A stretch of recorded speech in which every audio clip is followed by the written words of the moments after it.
Welcome back. In this segment, I want to show you a second example of a proof by induction, namely a proof of this theorem.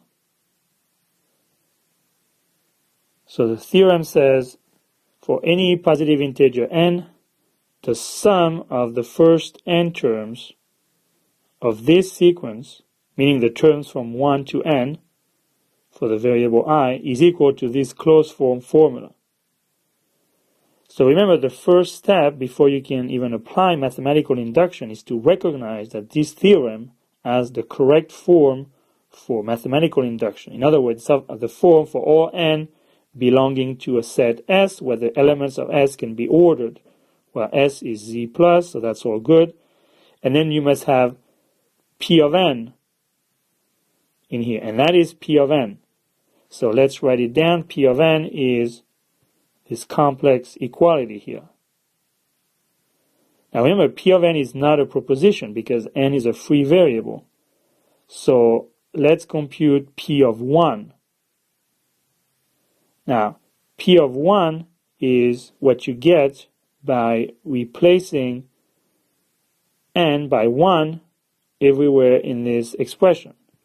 So P of 1 is equal to, or is the equality defined by the sum for I equals 1 to 1 of this term equals to 1 times 3 times 1 minus 1 divided by 2. Notice P of 1 does not depend on n anymore because we replaced n by 1. And finally, for the proof, we're going to need P of n plus 1. And again, that is obtained by replacing uniformly n by n plus 1 everywhere it appears here in P of n. So here is P of n plus 1. Now, a quick note here. Notice these three boxes here are not part of the proof by induction. In a way, you could skip them. The proof by induction starts on the next line. However, I always write them down myself, and I advise you to do it so that you know what you have to prove. Remember, in the basis step, which is the next step, is to prove this proposition. So it always helps to write those down because in the second step, you're going to prove that this P of n implies P of n plus 1. So let's get ready. You should probably write down proof by induction on n here before you start the basis step. And let's go ahead and do that. So the basis step is to prove that P of 1 is true, namely that this equality holds. And one way to do that is to compute the left-hand side on its own, get a value for it, and then compute the right-hand side on its own, get another value, and to prove that these two values are actually equal. So on the left-hand side, we have the sum for I equals 1 to 1 of this term.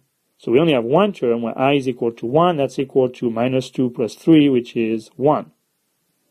Now let's compute the value of the right-hand side, which is 1 times 2 minus 1 divided by 2.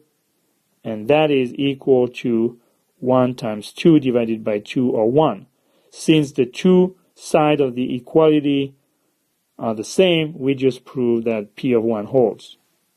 That is the first subproof in our proof by induction. Now let's start our second subproof, which is the inductive step. Remember, the inductive step says that P of n implies P of n plus 1 for an arbitrary positive integer n. That's a conditional. We're going to prove it with a direct proof. So we're going to assume that P of n is true.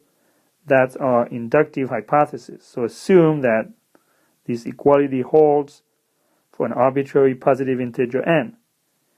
Now what we have to prove is that this equality holds, P of n plus 1.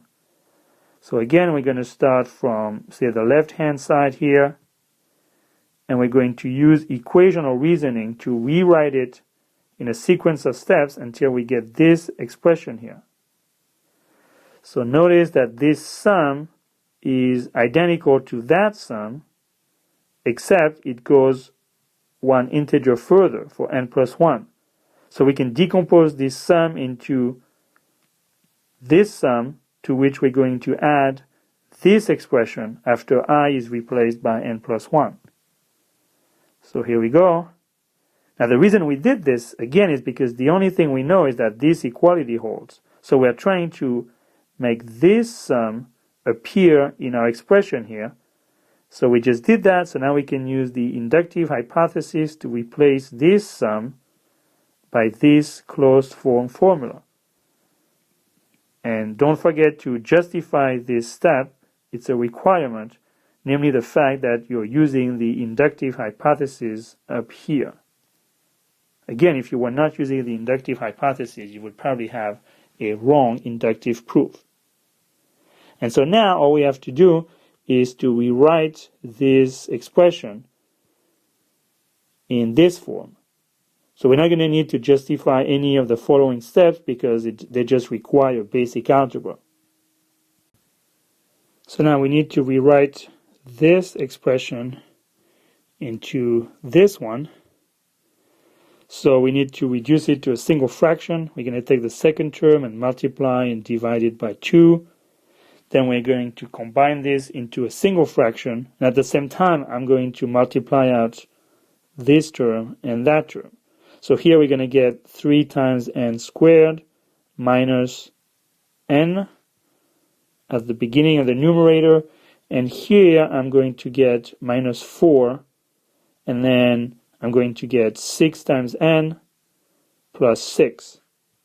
So minus 4 plus 6n plus 6. And now all of it is divided by 2. Now notice the reason why I multiplied everything out here is that it wasn't obvious, at least to me, how to factor this numerator here to get a common factor n plus 1. So in this case, what I do is that I multiply everything out like we just did here, and then I'm going to reduce the numerator to a quadratic or a polynomial of degree 2. So we have 3n squared, then we're going to group the linear terms, minus n plus 6n is plus 5n, and then the constants, minus 4 plus 6 is 2, and now I have a polynomial of degree 2, or a quadratic term, and then all I have to do is somehow get this polynomial into that form. So I need to factor out n plus 1, there's no doubt about that. And so now all I have to do is to find out what I need to multiply n plus 1 to get this polynomial. Well, this is going to be a term of the form constant times n plus another constant. Now the first constant in front of the n has to be a 3 because when you multiply this by that constant and n, you must get 3n squared. So we must have something of the form 3n. And then what's the constant to add to that? Well, it must be 2 because when you multiply 1 by that constant to be determined, you get the only constant here, 2. So this must be 3n plus 2. To make sure you got it right, you can check it backwards. N times 3n is 3 times n squared. N times 2 is 2n. Plus 1 times 3n is 5n, here we are, and then 1 times 2 is 2, so we get the exact same polynomial. Let's divide this by 2, and notice now we're almost done, because all we have to do is to rewrite this 3n plus 2 here in the form that we want, so let's do that right away. The first step is to replace the n by an n plus 1. So now we have 3n plus 3 instead of 3n. Since I added an extra 3, let's subtract it right away to make sure we get the right answer. And then we still have a plus 2 to account for here. And finally, we can simplify the minus 3 and the plus 2 to get the minus 1 that we need. And in conclusion, we just prove that this term is equal to that one, which is exactly equal to p of n plus 1. So we just concluded the inductive step, and together with the basis step, this concludes our proof by induction of this theorem.